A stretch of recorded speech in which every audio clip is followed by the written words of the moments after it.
Bonjour, je m'appelle Ekadine Nissa. Aujourd'hui, je vais vous expliquer la vie sans poubelle, conformément au matériel que mon professeur a donné.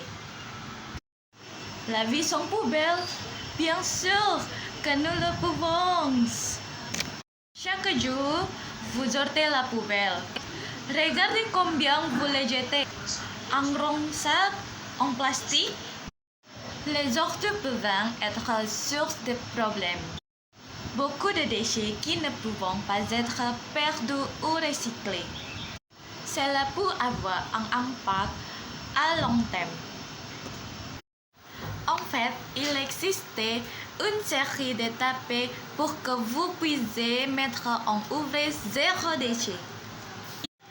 Alors, le zéro déchet est une philosophie qui est utilisée comme mode de vie positif pour se débarrasser des déchets.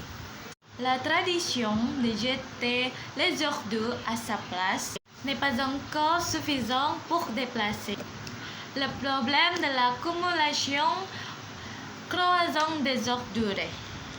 Il faut 3 efforts pour commencer un mode de vie zéro déchet. Dans nos vies, qui est de prévenir, de traiter et de trier. Vous pouvez commencer à la maison. Eh bien, qu'est-ce que tu fais? Tout d'abord, vous devez éviter d'utiliser du plastique réutilisé. Ne le jetez pas tout de suite.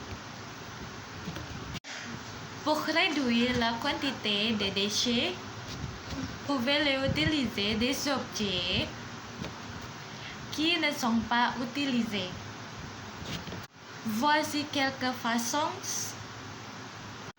Lorsque vous achetez, choisissez des articles pouvant être réutilisés à plusieurs reprises ou réutilisables.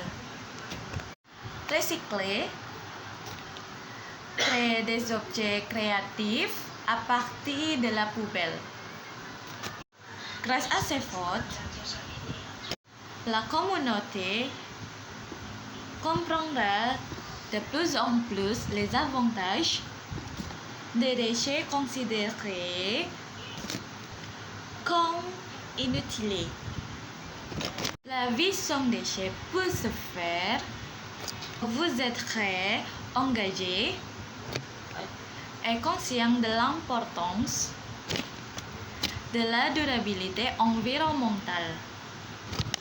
Rappelez-vous, il n'y a qu'une seule terre et nous avons tous besoin des mêmes ressources naturelles sur cette terre. Nous devons désormais préserver l'environnement afin que plus tard, nos enfants et petits-enfants puissent également profiter comme nous l'apprécions maintenant.